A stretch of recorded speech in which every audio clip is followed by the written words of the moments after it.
ইমাম হুসাইনের হস্ত ধরে কাঁদে সাকিনা, গো আব্বা চলে যেও না, গো আব্বা রেখে যেও না। ইমাম হোসেনের হস্ত ধরে কাঁদে সাকিনা, গো আব্বা চলে যেও না, গো আব্বা রেখে যেও না। ওই মাদিনাতে সুগরা কাঁদে তোমার লাগিয়া, জয়নাল আবেদিন কাঁদে দেখো না চাহিয়া, আব্বা দেখো না চাহিয়া। আর তো সওয়া যায় না গো আব্বা তুই যন্ত্রণা, গো আব্বা চলে যেও না, গো আব্বা রেখে যেও না। ইমাম হোসেনের হস্ত ধরে কাঁদে সাকিনা, গো আব্বা চলে যেও না, গো আব্বা রেখে যেও না। ওই দুধের শিশু আলী আসগার পানির লাগিয়া, ব্যাকুল হয়ে কাঁদছে হায়রে কাতর হইয়া, গো আব্বা কাতর হইয়া। এ জিদি পাপীর জুলুম আর যে সইতে পারি না, এ জিদি পাপীর জুলুম আর যে সইতে পারি না, গো আব্বা রেখে যেও না, গো আব্বা চলে যেও না। এ বাবার আমার সোনা মানিকেরা, সাকিনা রাদিয়াল্লাহু তাআলা আনহাকে সুন্দর করে বুঝাইয়া দিয়া বলে, বেটি রে আমাকে যেতে হবে রে বেটি, এই ইসলামকে জিন্দা করার জন্য। আমার আল্লাহর কাছে মাননীয় পছন্দনীয় ধর্ম হলো ইসলাম ধর্ম। এই ইসলামকে জিন্দা রাখার জন্য বিটিরে আমাকে চলে যেতে হবে। আমার জন্য 22,000 সৈন্য অপেক্ষা করে বসে আছে। বিটি ডাক দিয়া বলে, আব্বু গো আমি কার কাছে থাকবো গো আব্বু, আমাকে কে দেখবে? এবার বাবাজি হুসাইন রাদিয়াল্লাহু তাআলা আনহু জৈনব তার বোন একটা জৈনবকে ডাক দিয়ে বলে, বোন জৈনব রে, তোর শরীরে যেই রক্ত বহাচ্ছে রে বোন, আমার শরীরেও সেই রক্ত বইছে রে বোন। ওরে বোন আমার আমার এই ভাই বেটিয়া সাকিনাকে তুই সব সময় চোখে চোখে রাখিস রে বোন, কোনো সময় কাজ ছাড়া যেন করিস না। এই বোনের কাছে রেখে দিয়া ইমাম হুসাইন বাবা ঝাঁপিয়ে পড়লো একেবারে 22,000 সৈন্যের সামনে। বাবা গো, ইমাম হুসাইন রাদিয়াল্লাহু তাআলা আনহুকে যেতে দেখে চতুর্দিক থেকে বাবা তীর মারার জন্য আপনার তৈয়ার হয়ে গেছে। হুসাইন একটা আওয়াজ দিয়ে বলল, তোমরা একটু দাঁড়িয়ে যাও, আমাকে একটু বায়ান করতে দাও, আমাকে একটু ওয়াজ করতে দাও। একটু সময় দেওয়া হলো রে বাবা। আমার হুসাইন বলছে, ও গো ইয়াজিদের দল, আমি তো তোমরা তো জানো আমি বিশ্ব নবীর নাতি, তোমরা তো জানো গো আমি মা ফাতেমার বেটা, তোমরা তো জানো আমি শেরে খোদা আলীর বেটা, তোমরা তো জানো যে জান্নাতি যুবকদের সর্দার হব আমরা দোনো ভাই। তোমরাও তো নামাজ পড়ো, তোমরাও তো টুপি আছে, তোমাদেরও তো দাড়ি আছে, তোমরাও আজান দাও, তোমরাও রোজা করো। তোমরা যদি আমাকে এইভাবে শহীদ করে দাও, আমার নানার সম্মুখে তোমরা কেমনে দাঁড়াইবা গো? আমার নানাকে কি জবাব দেবা তোমরা? আমার আব্বাজানকে কি জবাব দেবা তোমরা?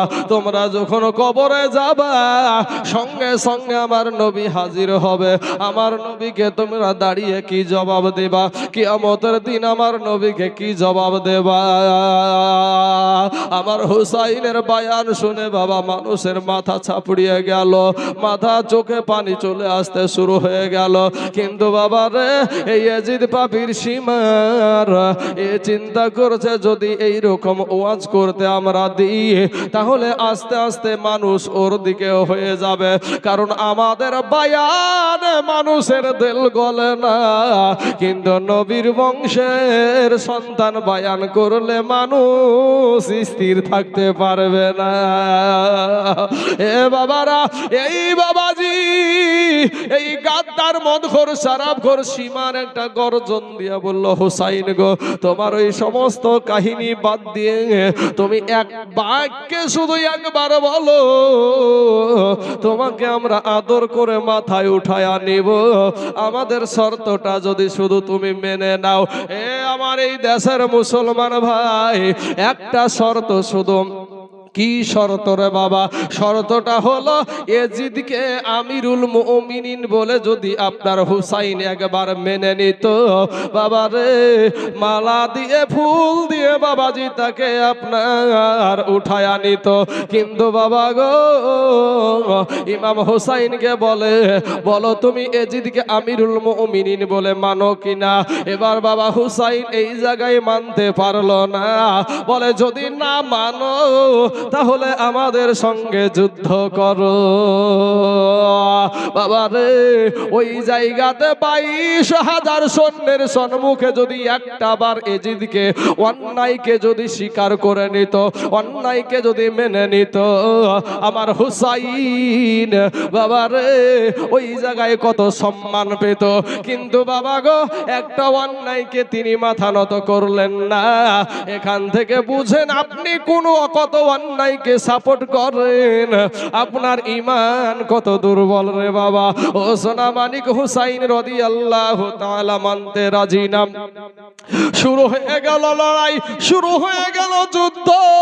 ইমাম হুসাইনের সম্মুখে যত আপনার এই মুনাফিক মুসলমানেরা আসে, তত বাবাজি কলা গাছ ঝুড়া করে ঝুড়তে একটা সময় বাবা ফুরাত নদীকে দখল করে নিয়েছে। জোরে বলেন সুবহানাল্লাহ। আবার হুসাইন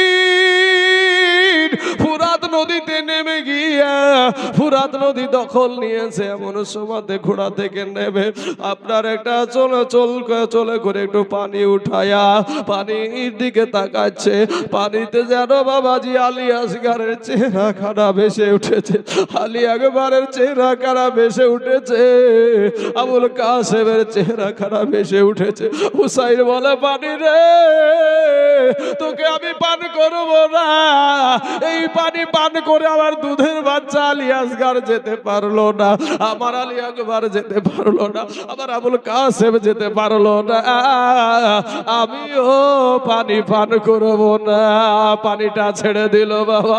এবার আলী আবার ইমাম হুসাইন ঘোড়াতে ছেড়ে নিয়ে, শরীরটা দুর্বল হয়ে গেছে গো, 3 দিন হয়ে গেছে পানি নাই শরীরে, খাবার নাই পেটে, 3 দিন হয়ে গেছে। হুসাইন আবার যুদ্ধ শুরু করলো, কিন্তু না হুসাইন আর চলতে পারছে না।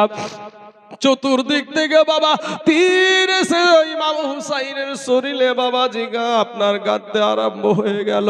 হুসাইন ঘোড়ার পিঠ থেকে যখন না পড়েছে, একটা বাবাজি তীর এমন ভাবে মারলো গো, আবার হুসাইনের কপাল মুবারকে এসে বাবাজি একেবারে প্রবেশ করেছে, হাড় ফুটা করে ভিতরে প্রবেশ করেছে। আবার হুসাইন আমার দয়ার নবীজির নাতি, আমার মা ফাতেমার বেটা বাবা ঘোড়া থেকে হুড় করে দুনিয়ার জমি কারবালার জমিনে পড়ে গেছে। আবার কারবালার জমিনে যখন পড়ে গেছে, 3জন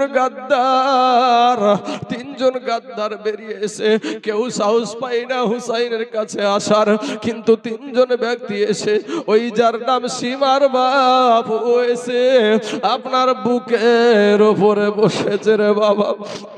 বুকের উপরে যখন বসেছে, ইমাম হুসাইন ডাক দিয়া বলে, কে গো তুমি? বলে, আমি তোমার দুঃসম্পর্কে খালাইতো ভাই।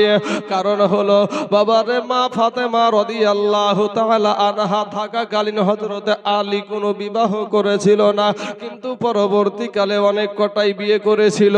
ও মুসলমান ভাই, ও গো আমার আব্বা জানেরা, আমার ভাই জানেরা, ও গো আমার পর্দার আড়ালের জানের মা সেই সম্পর্কে একটা দুঃসম্পর্কে খালাই তো ভাই হচ্ছে, ওদিকে আমি যাচ্ছি না বাবা। এমন সময়তে বলে তো ওরে সীমার একটা বার তোর বুকটা কি আমাকে দেখাবি? বুকটা দেখানো হলো। দেখছেন আমার নবীজি বলেছিল যে আমার নাতির গলাতে যে ছুরি চালাবে তার বুকটা থাকবে ফুল পড়া সাদা। বুকটা ফেলে দেখে বাবাজি, বুকের বোতাম খুলে দেখে বুকটা সাদা হয়ে আছে। বলে একটা বার হা করবি নাকি? বলে একবার হা করে দেখে দুইটা দাঁত কুত্তার দাঁতের মতন রয়েছে। ইমাম হুসাইন বলে ওরে সীমার তুই আমার নবীজি গায়েবের সংবাদ দিয়ে গেছে, তুই ছাড়া আমাকে কেউ ছুরি চালাতে সাহস পাবে না। আমার নবীজি আগেই ভবিষ্যৎবাণী করেছে। তবে সীমার রে আমাকে তুই শহীদ করবি ঠিক আছে, তবে একটা বার আমাকে 2 রাকাত নামাজ পড়তে দে, একটা বার 2 রাকাত নামাজ পড়তে দে বাবা গো। ইমাম হুসাইন শহীদ হয়ে যাচ্ছে রে ভাই জানের আমার, ও আমার কালেমার ভাই, ও গো আমার মা খালারা, এমন সময়তেও নামাজ ভুলে না। আর আপনি বাবাজি নামাজ পড়েন না, নামাজ পড়েন না। যেই নবীর বাবা জীবনে কোনো গুনাহ ছিল না রে বাবা, সেই নবীজির নামাজের কি রকম পাই রবি? ও মুসলমান, ইমাম হুসাইনকে 2 রাকাত নামাজ পড়তে দিল। এই 2 রাকাত নামাজ পড়তে পড়তে পুরা নামাজটা শেষ করতে দিয়েছিল না। কাছাকাছি বসে আমার হুসাইনকে বাবা এমন ভাবে তীর মেরেছিল, 72 খানা তীর আমার হুসাইনের শরীরে বাবা বিদ্ধ করে দিয়েছিল রে বাবা। সোনাবানি এরপরও নামাজ ছাড়া না, আর আপনারা নামাজ পড়েন না। ও ভাই জান গো, কাদেরকে খুশি করার জন্য তুমি আজকে ব্যস্ত হয়েছ? কাদেরকে তুমি আনন্দিত করার জন্য ব্যস্ত রে যুবক ভাই? এবার আমি আপনাদেরকে একটু লাইন এদিক ওদিক করলাম। আমি বলবো ভাই জান, আজকে তুমি যাদের জন্য এত মহাব্বত করো, যাদেরকে এত ভালোবাসো, আমার আল্লাহ ডাক দিয়া বলে বান্দা রে, ওরে বান্দা তুই মনে করছিস আমার চাইতে তোর মা জননী তোকে বেশি ভালোবাসে? ওরে বান্দা তুই মনে করছিস আমার চাইতে তোর বিবি তোকে বেশি ভালোবাসে? ওরে বান্দা তুই মনে করছিস আমার চাইতে তোর সন্তান তোকে বেশি ভালোবাসে? ওরে বান্দা তুই মনে করছিস তোর আব্বা জান তোকে বেশি ভালোবাসে? না রে বান্দা না,